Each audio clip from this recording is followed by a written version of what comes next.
There's a group of people on this planet who have hidden the truth from you for a very long time. They have a vision for your future that they know doesn't work unless they keep you in the dark about some things.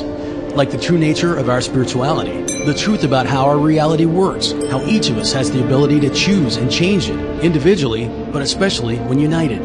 The truth about civilizations that rose and fell before our own. The truth that we are not alone on this planet, and have never been.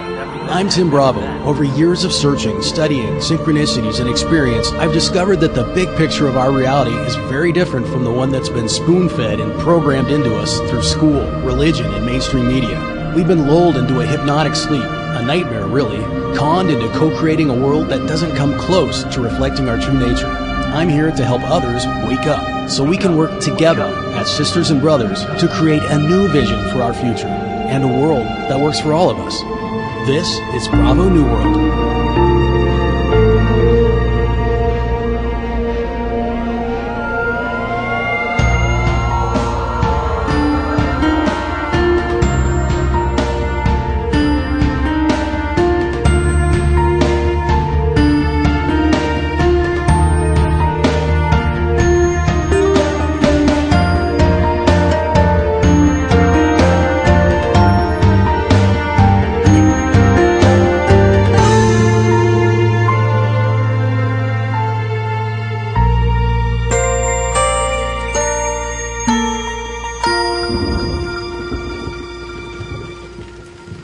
SIRIUS filmmaker Amardeep Kaleka returns to Bravo New World to discuss the shocking results of the DNA analysis done on the Atacama humanoid and the imminent premiere of the film in LA and around the world via the internet.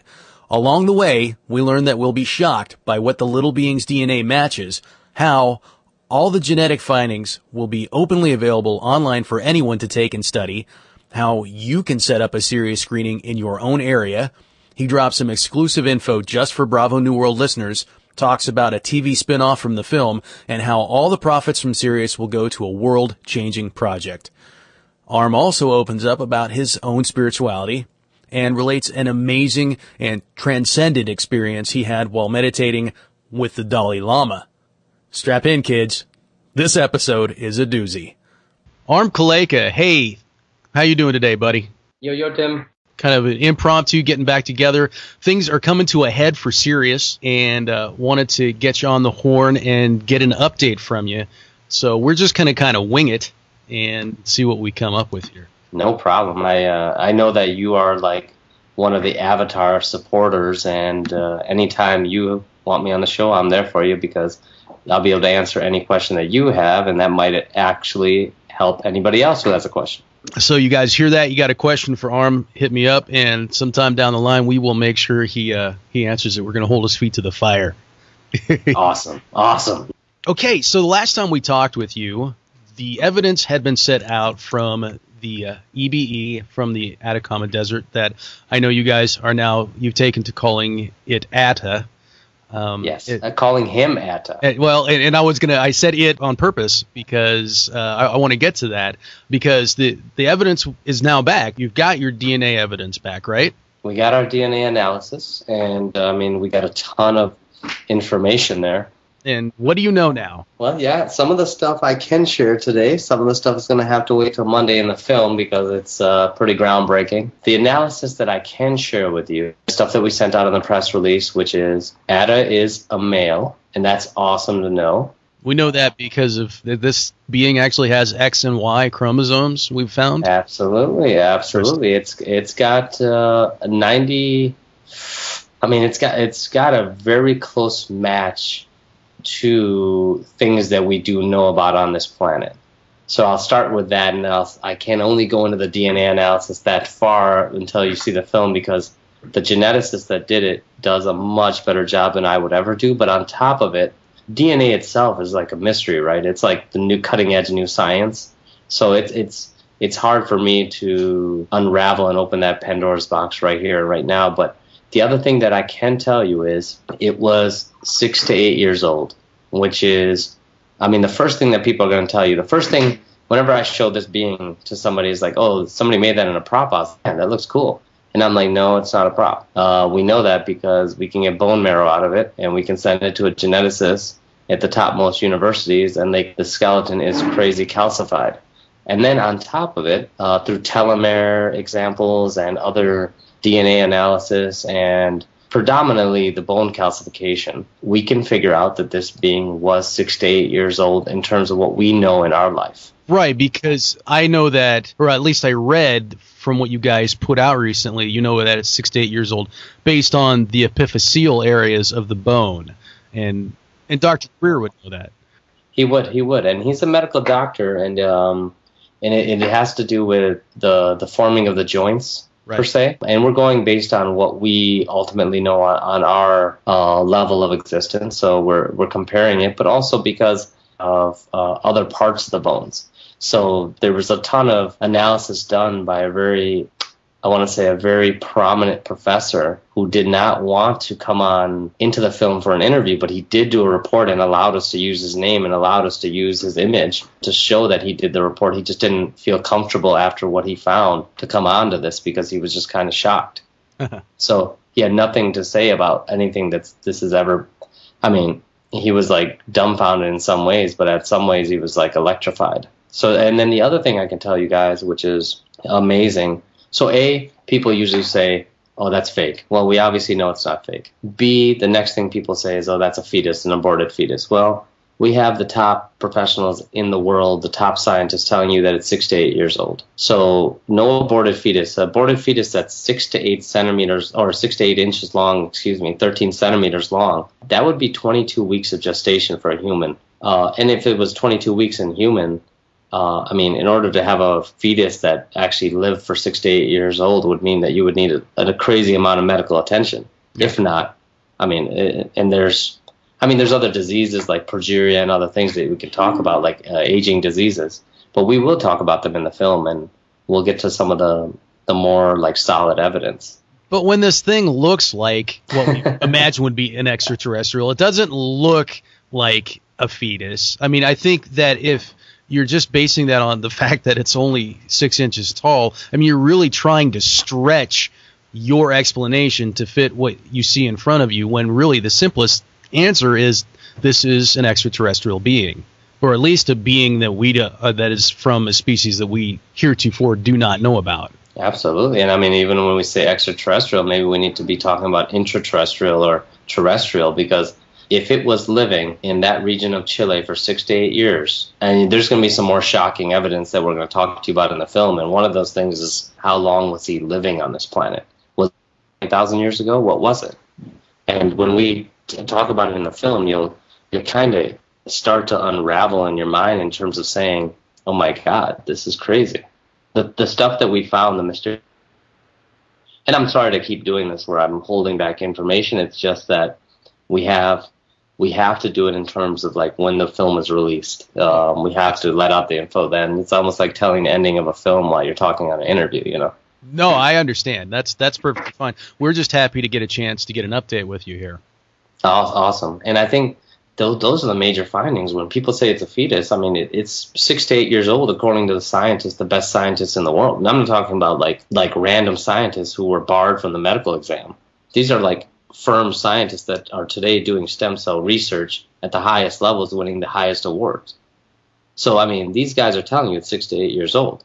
On top of it, and they're saying it not as like 50-50. It's an absolute for them. Like they write it in a report, you know, and say, look, I'm putting my signature on the bottom of this. Ban me if you may. This is what I found. So that right there, those two things, it's real and it's 6 to 8 years old. So we assume that it's 6 to 8 years old based on what it looks like compared to what we know about human development. For all we know, this thing could develop differently, different rates of time. But what we know is that based on what it appears, we're looking at 6 to 8 years. Absolutely. We're looking at 6 to 8 in terms of what we know in development, and also like what we can unravel in the genetics code. The DNA, the genome, you know, the DNA will tell us certain things, especially with the telomeres in terms of like the chromosomal differentiation, and, you know, I mean, like I said, he's going to do an ultimate job explaining it in the movie. I will do only a half. Have you learned a little more about DNA in the last few weeks than you knew before? I probably learned more about DNA, about electrogravitics, about zero-point energy, about things I never knew about before. And thanks to this film, and I think many a 18-year-old or 19-year-old is going to walk out of this film going, I get this, I understand this, and they're going to go back to their physics class and start talking about Maxwell's equation and kind of figuring out what's going on with gravity. And that's going to be cool, because if we can crack people's heads at the end of this, I think that's gonna give us a whole new generation of people that are able to like blitzkrieg on this endeavor. Yeah, if we can get the kids who aren't yet programmed, who aren't conditioned quite fully, that would be awesome. You know what? I was just talking about it the other day. Like, you know how our brain works on association. Like, if you get a Mini Cooper, you start driving down the highway, you start seeing 20 Mini Coopers. Oh yeah, yeah. So the brain works on association, and right now, these young kids who are going to be associated, they're going to look at pictures of these images of these beings and these ideas, or watch this film. They're going to have an association and affinity to look up into the skies more often, and they're going to have an affinity to push the boundaries of physics, and that's going to be the ultimate good price, or good result of SIRIUS. Amen. Bring that on. Awesome. Yeah. So before we move on from Atta, I saw a report online that said that, and this is like 3 weeks ago, I'm guessing, that the DNA evidence was back, and that the report was that the scientists said it didn't match anything on Earth. But in the article, I saw no direct quote from you guys or from Greer, or any scientist or anything. They were just saying that the evidence is back, and scientists say that this thing doesn't match anything on Earth. Is that true? No, I will say that is not true.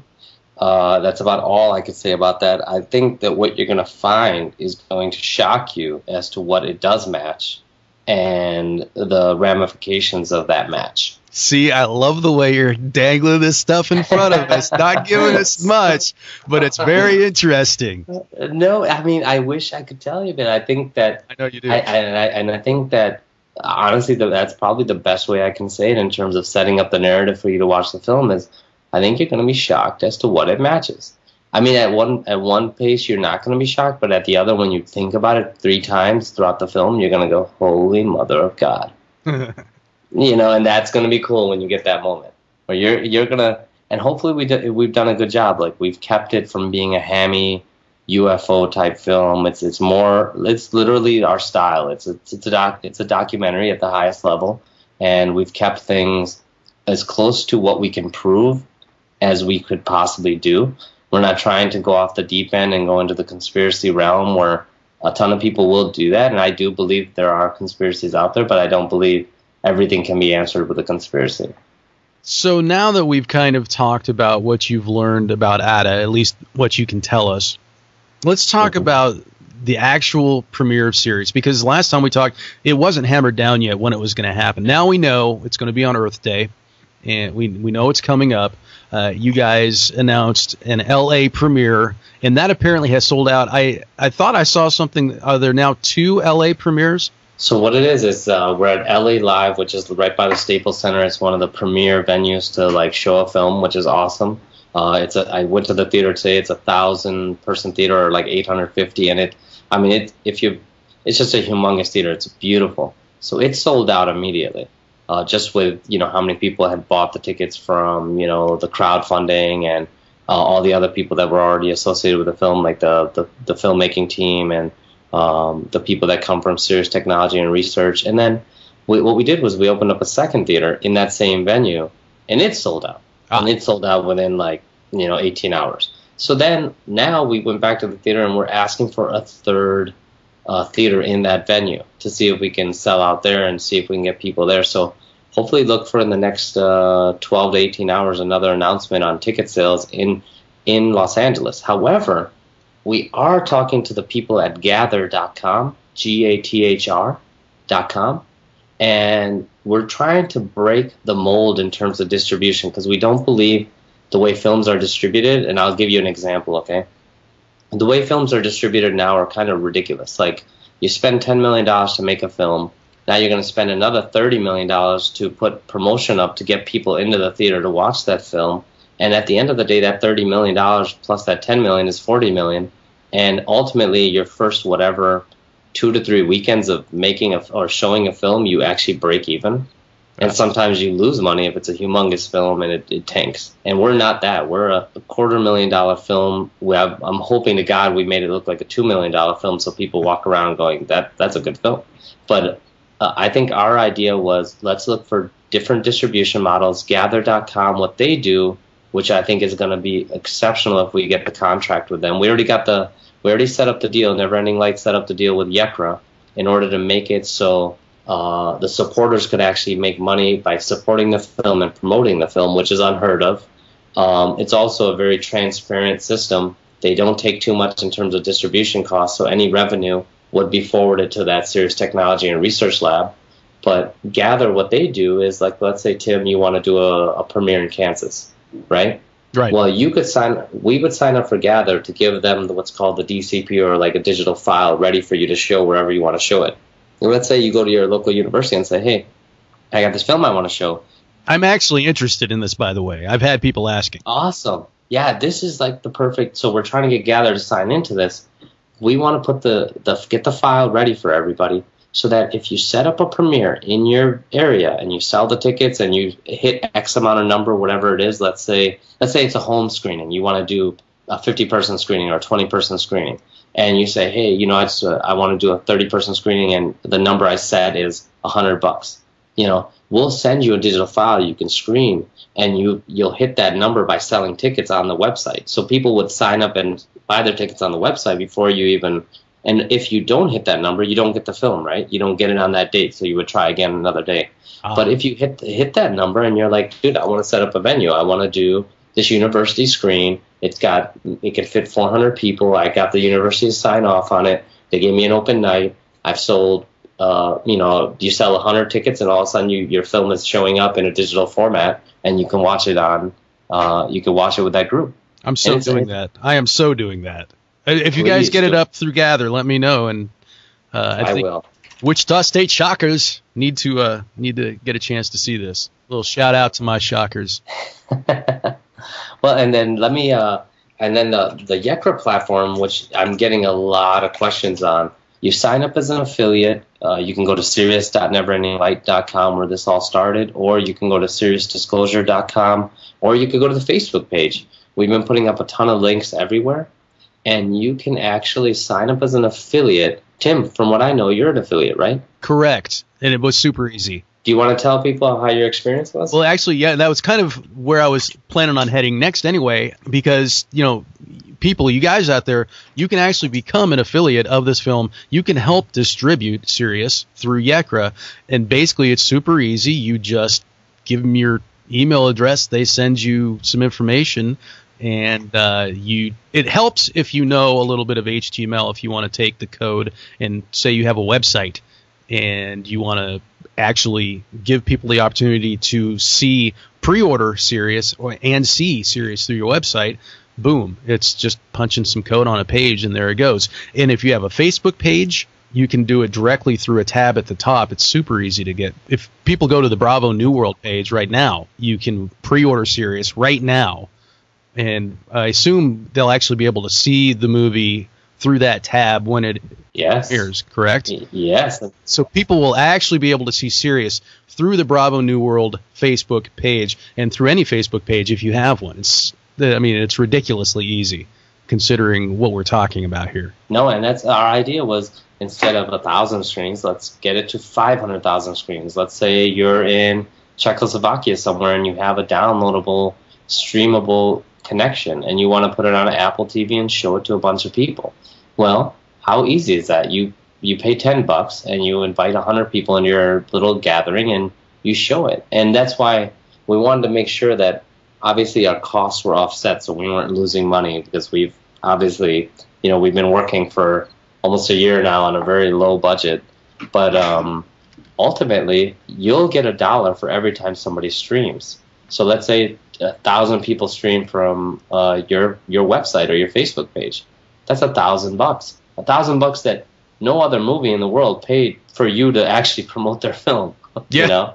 Yeah. It's a brand new idea. It's like, hey, we're paying you to promote our film, but also because you believe in it, but also because you help support it. You're a producer on the film, you know?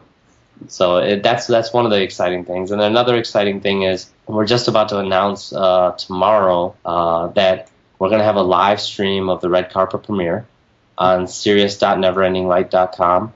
And we're going to give away totally free, so everybody can be part of like the red carpet premiere that night. For those who are hosting like, you know, popcorn parties or, you know, getting everybody together to kind of just chill out and watch the movie. Ooh, that's exciting. And for only your listeners, I'm going to give you guys a little bit of a extra sneak. Okay.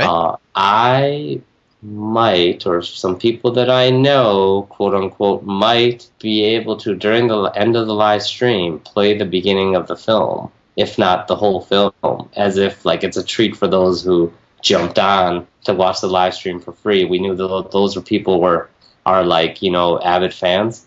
So we might find a way for a number of free things to happen. I'm not going to say any more than that because that could get me in trouble. It's out of the bag now. Now it's going everywhere. But for the true fans, we know that if you're watching the live stream, we want to make sure that you're, you know, obviously given the best treatment. Oh, that's cool, you guys. No, we're trying in all angles and manners to get the word out, and you can tell the Huffington Post articles have gone extremely well. The trailer, a lot better than the Fox and the Discover hit piece by what's his face. Oh, I saw that. The Fox piece too. Well, the Fox was one was just a repost from the other. It was the exact same copy. And then the other thing was the trailer is at 833,000 hits. So we're doing pretty good on terms of like promoting the trailer. Once you gather all the other people that are already out there showing the trailer, we have over 1 million hits easily. Yeah. I want to talk a little bit about the cost of the movie because one of the questions I fielded today was I had posted, if you want to see Sirius when it comes out, just go here. And somebody said, well, is there a cost? Because obviously there's a $9.99 cost to pre-order the movie. I mean, not to be defensive, but obviously, people, there's going to be a cost associated with this. It's a movie. It takes money to put out this movie. So I liken it to a drive-in, where you go to a drive-in and you get as many people you can fit in a car for $10. As many people as you can fit around a screen for $10. I mean, that's a lot less than you're going to pay if you go to an actual movie, and the concessions are way cheaper at your house. It's almost like Gandhi to me. Like when Gandhi overthrew the British government, he did it. And when Martin Luther King, went to the civil rights movement, he did it. Ideally, you have to attack people's wallets. You have to attack the corporate wallet in order to make a dent. And in this situation, if we can, for example, have a box office hit with Sirius, you know how much that would do to the zeitgeist of like studios or people that are in the entertainment world. Instead of spending millions and millions of dollars on stupid stuff, they might consider the next script that comes to them that is more in the vein of what we're talking about, or a documentary that is more in the vein of what we're talking about, or a TV show about new energy scientists. And that's something that we're working on right now. We have a TV show that's in the works with all these new energy scientists. And it's almost like I'm trying to think of the name of the show, where they come up and they pitch their idea. Shark Tank? It's kind of like Shark Tank. Cool. But instead it's theoretical, and people get the money that they need in order to make the device that they talk about. Cool. So, I mean, just imagine that would happen if we had a blockbuster success. It doesn't happen when you give the film away for free and only the base watches it, because at the end of the day, it will end up free. In about a year, it'll always end up free. You'll be able to watch it. It's not a big deal. If you want to watch it before that year, I mean, if you want it free, just wait a year and it'll probably be out. It will. Somebody will rip it, or it'll be out in the world. Yeah. But if you want to support it and you have the ability to support it, just do that. If you really want to watch the film now, like if it's moving you, just go ahead and watch it. Support independent filmmakers. Support us, because we're fighting a conglomerate studio system that you'll never have to think about. You'll never have to think about the 5 media distributors out there in the world that control everything. We have to think about it because we're the ones that have to make the product. And there's a difference here between your movie and other movies, even drive-in movies. You know, this money that's coming in from this movie, it's going to something amazing. It's going to something that hopefully is world-changing. Can you talk a little bit about that? Absolutely. So all of the proceeds, once, you know, all the hard costs are paid out, all of the proceeds of this film, I do not even stutter, go to the Sirius Technology and Research Institute in order to fund a safe haven for scientists to work. And that'll be located in Virginia. It's already open.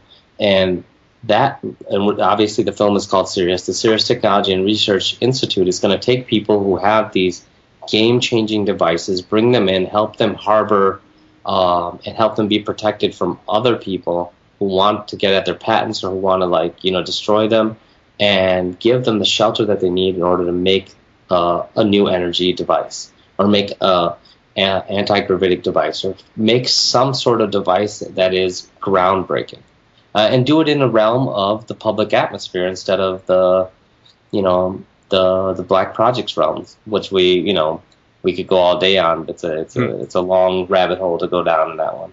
Well, and that's part of the shelter that you're giving them, from what I understand. I heard Dr. Greer talking with David Wilcock on the World Puja program recently, that the plan is to have cameras up and basically make this open source, and you can check in anytime you want. Anything that's happening there, you know about it. It's public access, so it's open. They can't go in and rush this place and take the computers and slap a national security order on it without being caught doing so live. No, absolutely, and it's not the first time. I think there's been other scientists in Russia who have tried a similar open access project. I'm trying to think of the name, but ideally, I mean, that's what you want. You want the film to start a movement, but also to take the extra money that it makes. And all films don't make money. In this case, we're a small documentary, and we're trying to get the word out, but I don't think we're even cracking the mainstream yet. If we can crack the mainstream and get out there, I think that we have an excellent chance at funding an institute like this, where it's all open source, and the contract that's going to be struck with the inventors, I think is going to be, and I can't speak to exactly the contract there because I'm separate. I'm the filmmaker that did Sirius. I'm not an inventor. I'm not an engineer that does this stuff. So I think the contract that they are going to strike, and this is all me thinking, and based on my discussions with Steve and based on my discussions with other people, it's any device that is formed there, it's going to be open source. It's going to actually, that device itself, the plans, the patents, everything will go out on the web instantaneously, as viral as possible. Similar to something that I was obviously involved with the Atacama Humanoid.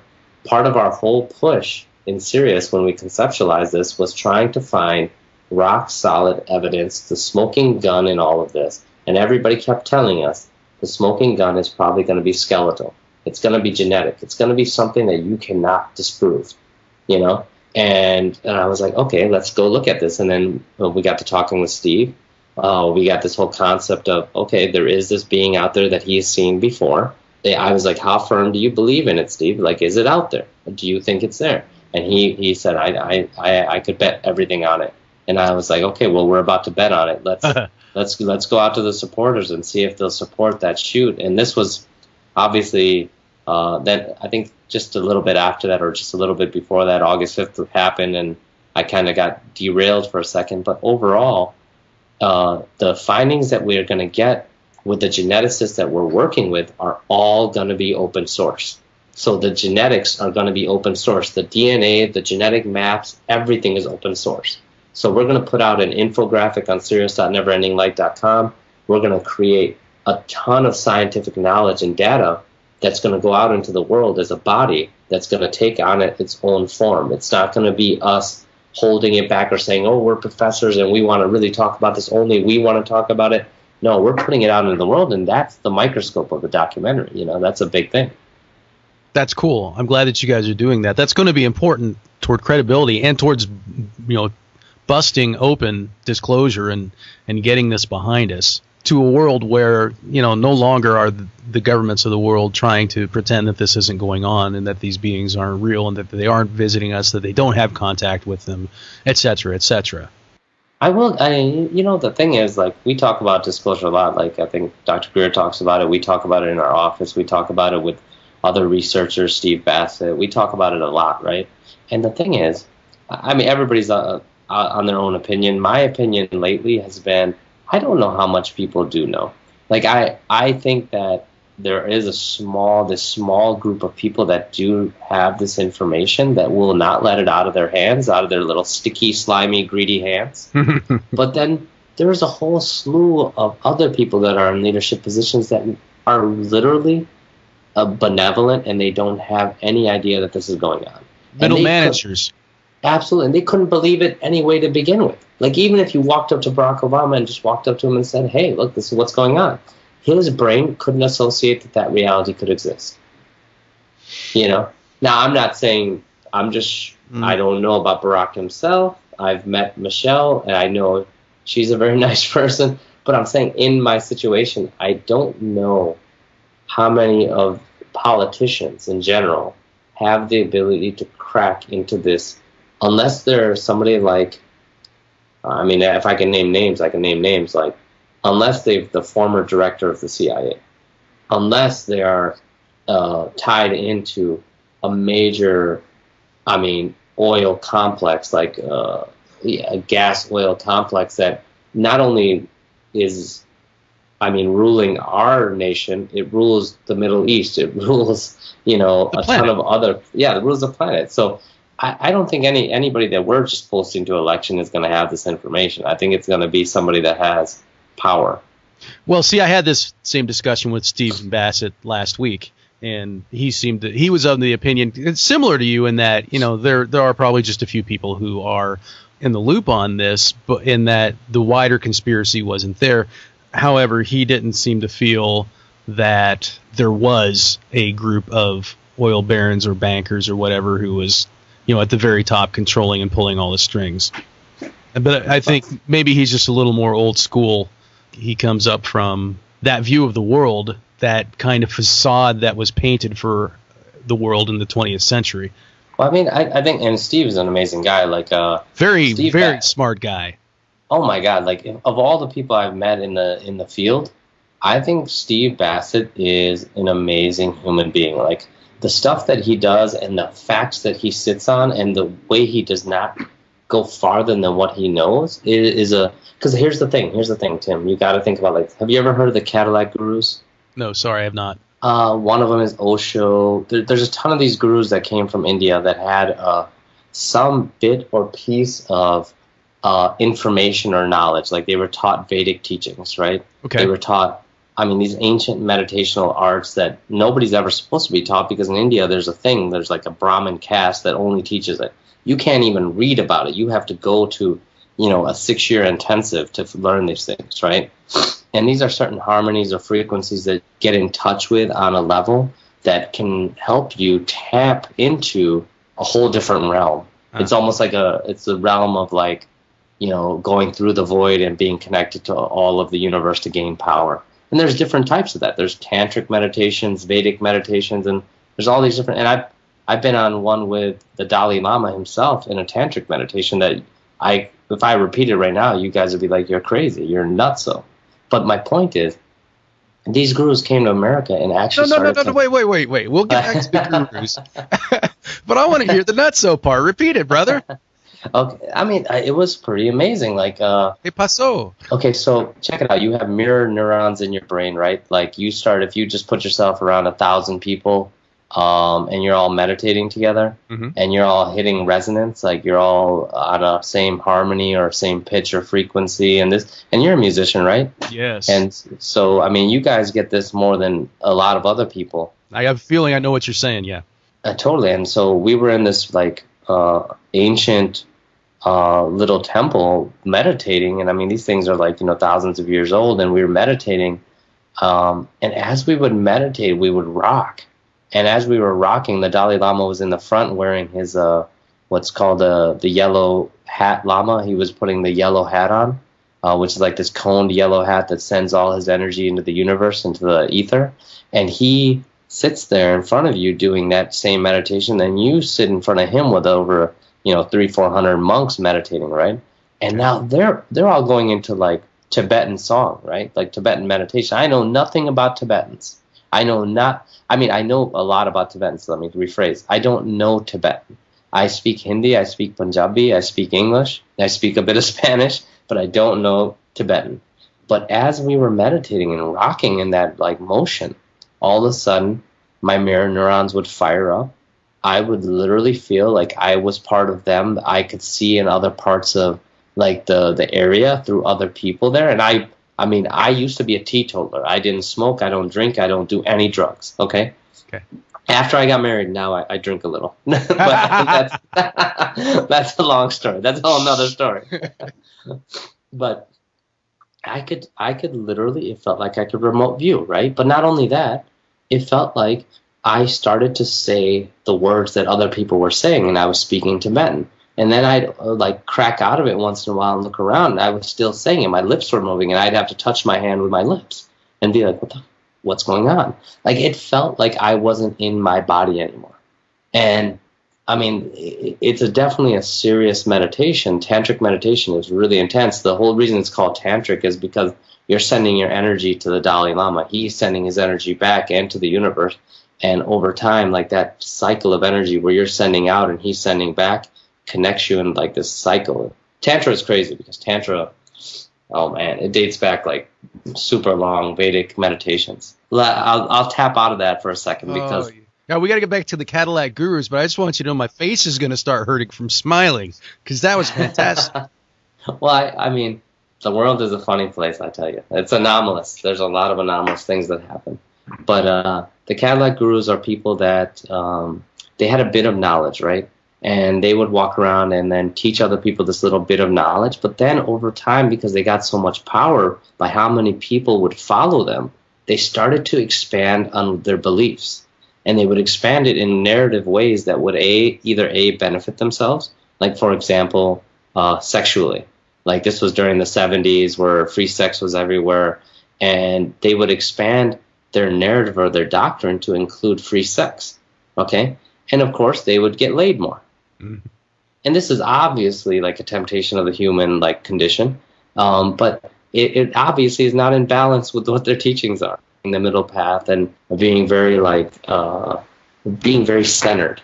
Now, my point there is I respect no matter how much information he gets, he only goes as far as he knows. He doesn't go farther yet. He doesn't expand the narrative. The reason you can't expand the narrative because there's times where you're going to be tempted to expand the narrative. By expanding, I mean like telling even when I tell you that story, like I have to add a little salt and pepper and spice to it when I'm telling you the story about the tantric meditation, even though this time specifically I tried not to, right? Because I knew that, I want to be as clear and concise as to what I felt and what I saw. But other people will take that narrative and expand it. And I love Steve because he doesn't. Steve Bassett does a great job of and his citizens hearing is going to be intense. Like they first approached us to help us out, help with that. And we just were in the thick of SIRIUS, but I can't wait to see what happens at the citizens hearing. Exactly, and that was kind of the point. That this April is just really just shaped up to be, serendipitously just fantastic for people who have been a part of the UFO disclosure community for however long. All of a sudden, bam, bam, here we are, 2013, and in April, Earth Day, SIRIUS is finally coming out, and we've been waiting for this forever. And then a week later, we've got a full week of hearings, 2 blocks from the White House, Edgar Mitchell kind of being the international face for this thing. It's just amazing. And all the press, hopefully SIRIUS is going to create enough of a buzz that when the citizens hearing comes around, a week later, it's just going to get picked up even all the more.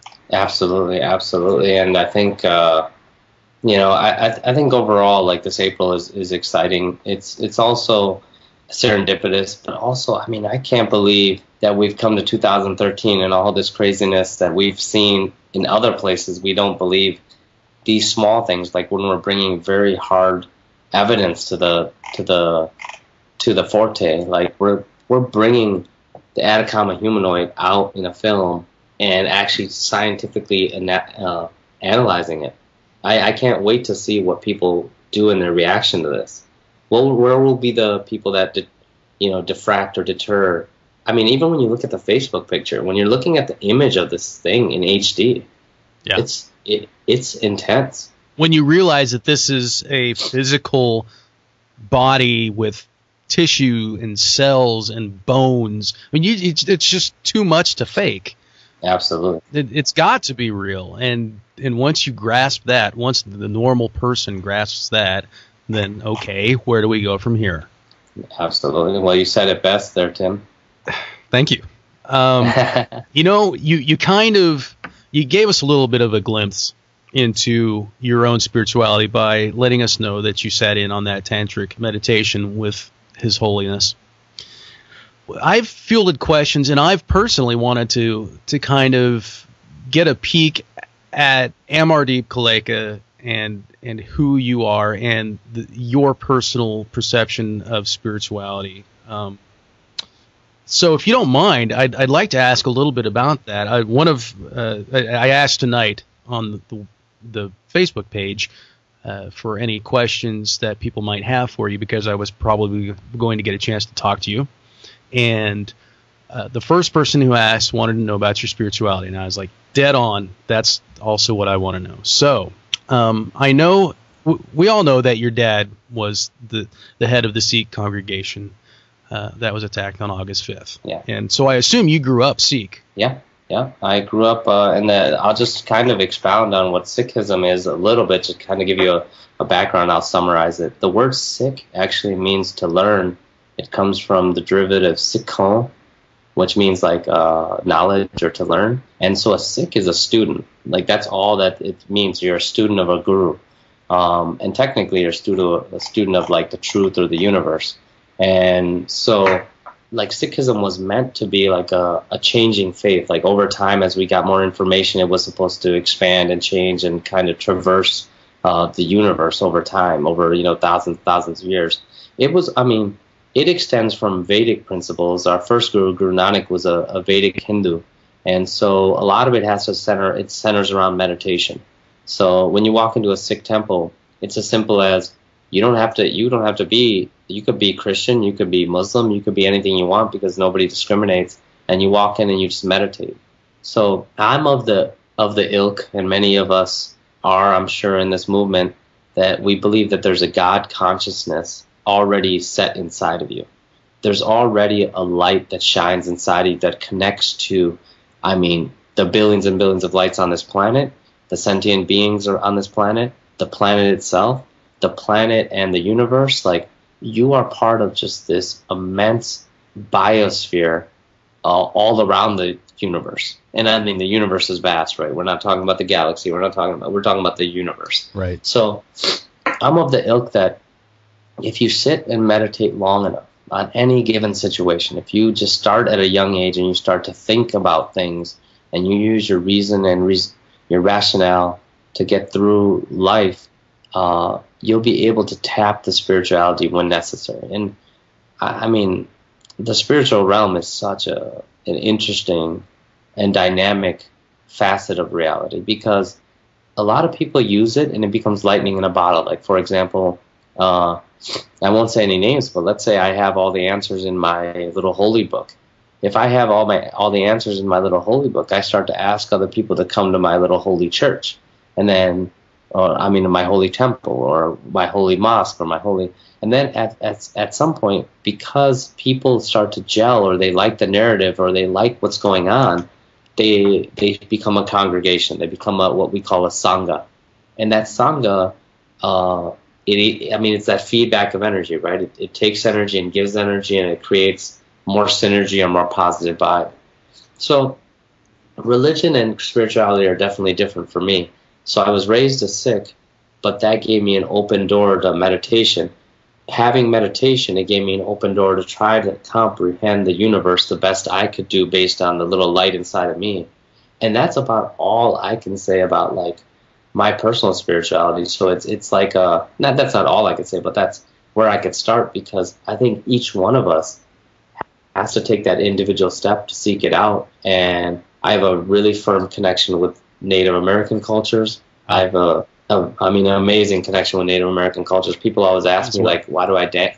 I love dancing with Native Americans, like, all the time. It's just like and maybe it's because we're on their land, Tim. I don't know. Maybe it's, it's the energy and, those pathways are still, absolutely. All time is one. Absolutely. And I mean, how many skeletons are in this ground that, are feeding energy back to us, that are like, amazing, humans that once lived and, did so many benevolent things. Like, so there's a part of me that really, really gets into Native American spirituality. There's a part of me that gets into a really intense Buddhist frame of mind, especially in terms of like the Vedic teachings and in terms of the Buddhist teachings.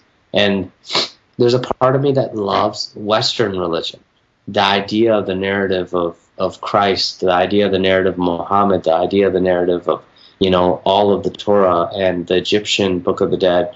And I really get intense about Taoism. I really get intense about, it's almost like, sorry, that's my phone. I feel like I get intense about all the religions, because how can we look at the mountain if we don't look from all sides? And if we're going to just look at our one side, don't you think that would be a myopic view of spirituality? Absolutely. Well, and the reason I bring it up was because I saw somewhere that you identified with Taoism, and so I figured maybe there was a story there. You grow up under one tradition and trade it for another. It doesn't sound necessarily like that's really the case. Well, luckily, I mean, and I implore this to all parents. I'm a parent. I like to tell people, do not indoctrinate your children, especially with spirituality. That is a humongous thing for you to search out in your adolescence, or the age that you should search it out with. And sometimes I think kids, they don't know how to wield the sword of God. Like, if you give them these 10 answers and you say, okay, this is the way it goes, you better do these 10 things, or you better do these 25 things, they seem to have some sort of power that they don't know what to do with. So I like the fact that my parents allowed me to consider many things and keep thinking about things and keep searching. And then they would ask me questions. What do you think about that? Like, when you heard that today, what did you think about that? And my parents were amazing, because they didn't know anything about the Western religions except Islam, and even Islam they didn't know much about. So they were excited to. Sorry about that. That's fine. They were excited to ask me, hey, what'd you learn in school today? Like, I went to a Catholic school, and they were like, what'd you learn today? And I would tell them, and they were just so excited to learn that. So it was great seeing them learn. So I learned. Well, that's kind of amazing, because we understand that your father he wasn't just a religious person. He was the head of his congregation. And coming from a Western point of view, growing up in a fundamentalist Christian, a Protestant family, you don't, any other religion, anyone who says anything other than what we've told you is the truth, is they're doing the work of the devil. And if you follow that way, you're going to go to hell and be deserving of eternal damnation. And so when one hears of a preacher's son, one imagines that said preacher is not going to be too happy that said son is venturing from the fold spiritually, so to speak. So that's not really the case here. No, but that's because Sikhism is so open. It's not I won't say that. Generally speaking, there are extremists on our side too. There's extremists in every religion, especially. That's what I'm so scared of. It's like, if you get a little bit of truth, how far do you stretch that truth to make yourself self-righteous? And that's the scary part. Like, it can happen in any field, right? Like, you're a professor of, let's say, astronomy, and all of a sudden you get that truth and you're just pounding it on other people and using it as a sword. And I can't do that. And maybe that's just because that was just the training of my family. It's like, hey, if you get that truth, you're not supposed to do that to people. You're supposed to just use it for yourself, and then don't push it on other people. Let them find their own truth. And maybe that if everybody else in the world was like that, we'd have a pretty peaceful place. Because, if Tim Bravo doesn't see eye to eye with me on that, I'm not going to be angry with him. If he drives, and cuts me off with a left turn, I just think to myself, Tim Bravo has somewhere to be. Like, you know, he has somewhere he needs to be, and he had to take that turn, and I applaud him for taking such a sharp turn in such a way. I Tim Bravo's just being a dick. Well, I mean, that's the way I take it, but I mean, you know what I mean. Like, I hear you. And I'm scared about that sometimes in terms of the UFO crowd, because the more I hang out with these guys, and I mean, obviously it's not like I think everybody's part of that crowd, but I do see a legitimate case for why this information would stay, I mean, underground. Part of it is because they're all a bunch of crabs in a barrel pulling each other down, you know? And they don't like build each other up as frequently as possible. I see them cutting each other off quite frequently. Like, there's people I wanted to interview and I got cut off, you know, and I was like, I don't understand why I'm being cut off here. I'm searching for the truth. And these are people that you actually were thinking about interviewing for the film, or were interviewing for the film. Absolutely. I mean, especially in terms of technology, because you'll see technologists, like inventors, fight each other all the time. Like, hey, don't go over there by the John Searle people. You know, and you're like, why? Everybody I talk to tells me the John Searle people know what they're talking about. And the Searle people, that's who you actually end up kind of featuring in the film, correct? Actually, no. It's kind of interesting. They are the people who we featured in the film for new technology is Paul Murat. He's a former Department of Defense engineer. Ooh. So he worked on black budget projects. He only trusted our cameras. I mean, even Steve didn't come with us. Like, so he trusted us to go into his lab to talk about the anti-gravitic machine he has. And if anybody knows anything about this field, it's the anti-gravitics that'll get you in trouble. It's the propulsion technique, the technology that'll get you in trouble, because that's where the Department of Defense can actually, like, start coming in and going, okay, if Iran gets anti-gravitic machines, or North Korea, well, now they're able to, like, fly a missile here in, like, you know, half a second. You know, with a nuclear bomb threat. So he allowed us to go in there and show a device that is based on, I want to say it is based on the Searle generator. However, he was aiming to encapsulate it in such a way that he would just get the anti-gravitic effect and not the energy. And that's a hard thing to do, because these two things go hand in hand, and a lot of the engineers who, you know, work with it talk about it. They're like, it's really hard to figure out how to divide those two things. So they're kind of part and parcel of the same thing. That 0 point field is just brimming with energy, and if you tap it, you're just going to get the energy, and you're also going to tap it, you have to also be kind of evading gravity or circumventing gravity. Well, let me try to tell it to you in a way that I could understand it, because, I mean, it's really complex, but it's a really cool thing to think about. Let's say you take a bunch of magnets, right, and you put them around a circle, and there's another dipole or another magnet in the center. Now, obviously, like, the two magnets will push each other, but those other magnets around that circle will start to push each other. But they have a measurable effect. You can measure, let's say, for example, you lined up a brim of a circle, and it's this circular pipe or metallic object that you have that's holding these magnets in place.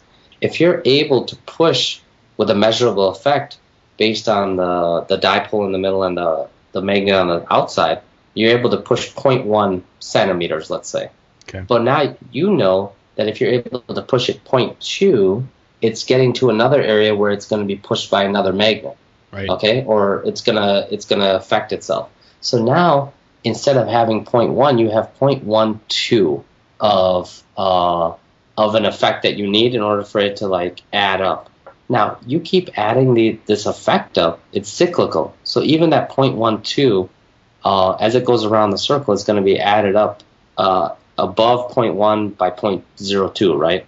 So now you have this effect that's never going to stop adding up. That's the difficulty, because now as this thing starts to spin and, like, burn through time and space and, like, become this magnetic flux, technically they're trying to make what's called a magnetic vortex, or technically a magnetic tornado.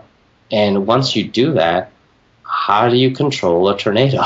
How do you control something that is like, and I mean, it has to do with at what level, or how do you, that's what they're just trying to figure out, and that's a difficult one. Well, I assume you just find a way to control the speed of rotation. But I mean, if it's adding if you need to know that you either have to be in perfect balance with your mathematics, so the speed never accelerates, but if it doesn't accelerate, you're not going to get the vortex that you need. I'm tracking. You see what I'm saying? Yeah, I'm tracking. It's a complex little thing. So this is a difficult thing, and so I think somebody's going to crack it. I'm not worried about it. I think it's a matter of, but your thought process isn't wrong. That's exactly what you got to think. You got to think of all these measurements. You got to go, okay, how do I get it so where it's not accelerating, or it accelerates and then it decelerates, or you know what I mean, like almost like a sine wave. It goes up to a magnitude of X that I need to get to, and then it comes down to a magnitude of Y that I need to get to, and then it keeps going back and forth through this cycle, and that's what creates the flux. Yeah, heady stuff. Believe me, I'm a filmmaker, so I couldn't tell you more than that. I could tell you just my random theories of, but we have a little too much. But we know that the people who do know this stuff and being able to use this technology and this knowledge would change our world in ways that are as difficult to comprehend as the technology itself. Well, if we just took one university out of our 17,000 in the nation, and we just said, hey guys, your engineering program really focused on this problem for 2 years, dude, we would solve that issue in a matter of time. It would be solved. It would be, everybody would crack their mind on it and go, okay, I see, that's the issue. Okay, here's what I'm getting over here. Cold fusion is another example. If there wasn't skullduggery involved, this stuff would have already came out. So then that's where you have to kind of go and talk about that, like how Eugene Malov was killed, or how other people were then you have to think about it, because you're like, man, Richard Meyer. Why is it that Eugene Malov blows a whistle on people suppressing patents with his discussion of what's called it's almost like a scholarly crime. It's people changing findings and then saying, oh, that finding wasn't great, wasn't good, and then now somebody else applies for a patent. They don't get it because people are working off the new findings that somebody's already doctored. And how come when he blows a whistle on that, he's killed? Okay, 3 points for using skullduggery. We have it in our film too. Okay, so that's 5 points total. That's awesome. Before we go here, I want to talk a little bit about how people can help promote. And I know that I've got the Sirius avatar. You talked about it when you first got it. You put it up on Facebook and said people could take it, use it on Facebook, Twitter, which of course I have. But I want to talk a little bit about the symbolism in this avatar, which has got the Sirius S. Then in the upper left corner, you've got some sort of a right angle type thing. What is that? That's the Freemason compass. Okay, and I thought so. Freemason ruler. And why that symbol? You see how the S is kind of breaking them apart, and in the middle there's light, and in the middle there's a battle of this warm hue and the green hue, and it's a complex narrative. You see all these lines crossing over, and it's a very almost you almost have layers of information on that one image. And so Sirius is our attempt at breaking the secret society's knowledge open for everybody to see, whether it just be for a little bit of a time. That's what that avatar is, like a peephole. You're pulling those open and you're looking in for just a second, and guess what you see? You see a UFO in the upper right. You see one of the... With 113. So you got a missing periodic table of elements, right? You got one of the periodic table of elements that don't exist on the obvious, the graph that exists. People have found element 113, but you had to manufacture it in a lab to get it. I think the Japanese did that. And what is element 113 for people who don't understand, or haven't heard of it yet? I'm looking it up as we speak just to tell you. I think it's used for, at least I've heard hypothetically, it's used as fuel for extraterrestrial vehicles. It's an accelerator. That's what we do know. We don't know exactly what it is used for, but we opened it up to that symbolism of, can we actually, after using 20 elements to make this element, is it something like that synthesizes the acceleration that helps fuel these UFOs? We did have that discussion, and we don't know that answer, but we do know that looking in this little secret world, there are ideas like that crack your mind and kind of bring you out, and of course, you got the UFO that's up in the upper right, which is like the classic, saucer. Mm-hmm. And I mean, that's the symbolism behind the avatar, but the major symbolism is the fact that all these people are using it. So when you look at your friends, you see a ton of people that are in your friend circle that have the S, and you're going, dude, I'm not alone. And that's what matters most. You are not alone in this journey to figure out the truth. That is the biggest secret that people should tell you about. You're not alone, and you shouldn't be ashamed for looking for it. That's what more should we say? I hope a 12-year-old kid out there hears that and goes, you're not stupid for thinking that this is possible. You're not stupid for thinking that, we don't have all the answers in the world, and we need to keep thinking about them. We need to keep examining it. And that's what that S really stands for. It's the idea that we're all unified in this search, and we can place it on our chest proud in front of other people and go, look, I'm part of the S team, And nobody knows what it means, and we know what it means, and, And then maybe they'll ask. Absolutely. They'll say, what's that? So all you guys out there listening, become part of the S team.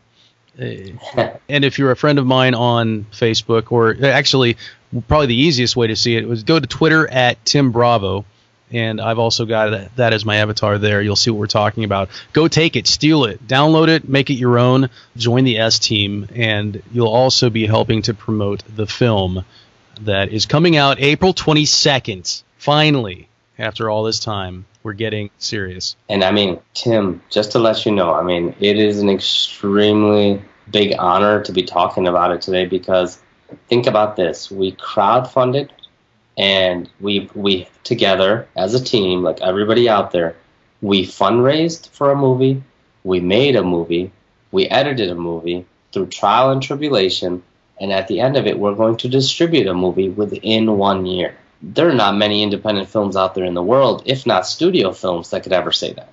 That is unbelievable. If that is just the end of it, that would be amazing.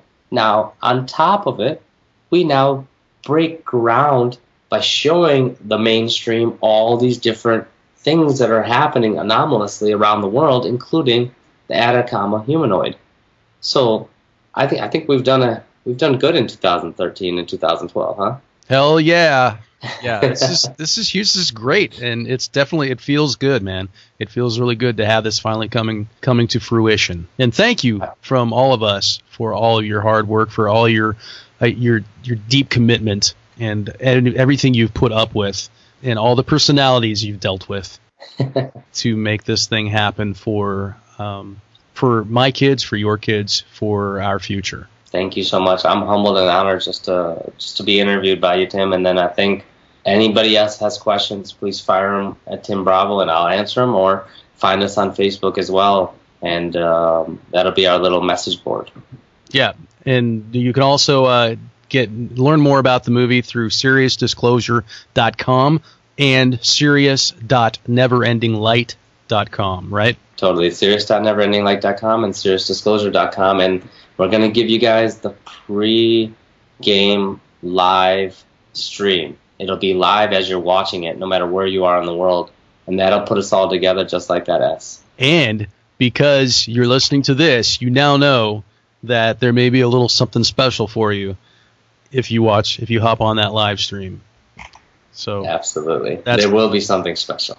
Now, real quick before we go, I know that Mr. Wilcock has said that he plans on being at that LA premiere. So, Amardeep, if you would, when you see him, because I'm sure he's going to have to say something to you, tell him, hey, by the way, you need to get on Tim Bravo's show. Oh, I will. I mean, David, I got his cell phone number. I'll message him anyway.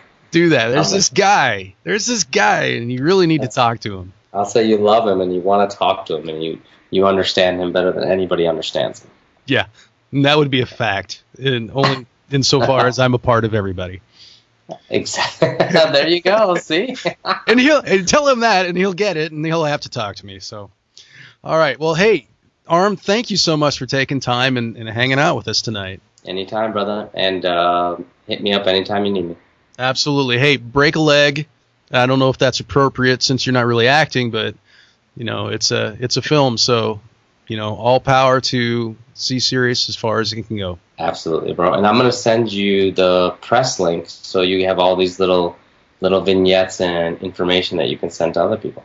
And if you guys are on the Bravo New World Facebook page, you will be privy to these things as well. It will all be there for you. So rock on, man. Rock on, bro. Talk soon. All right. Peace. Peace. I'm grateful you stuck through this episode to the end. Told you it was a good one. Again, you can pre-order Sirius and watch it starting Monday, April 22nd at 8 p.m. Pacific directly through the Bravo New World Facebook page. That's at facebook.com/Bravo New World Blogcast. Facebook.com/Bravo New World Blogcast. All one word. Just click the Watch Sirius tab at the top of the page. Learn more about the film at sirius.neverendinglight.com. Guys, let's work together to make April 2013, with both Sirius and the citizen hearings on disclosure, a pivot point in history. That means promote, promote, promote. Don't be afraid to put yourself out there. Don't be afraid to take a little ridicule. Remember, you are not alone. There are so many of us in this with you, behind you, beside you. We will be your refuge. Remember us for strength. Take chances. Help others wake up to this reality that that we know 100% is fact. Till next time, keep your eyes to the sky and your ear to the ground. I love you all. Bravo out.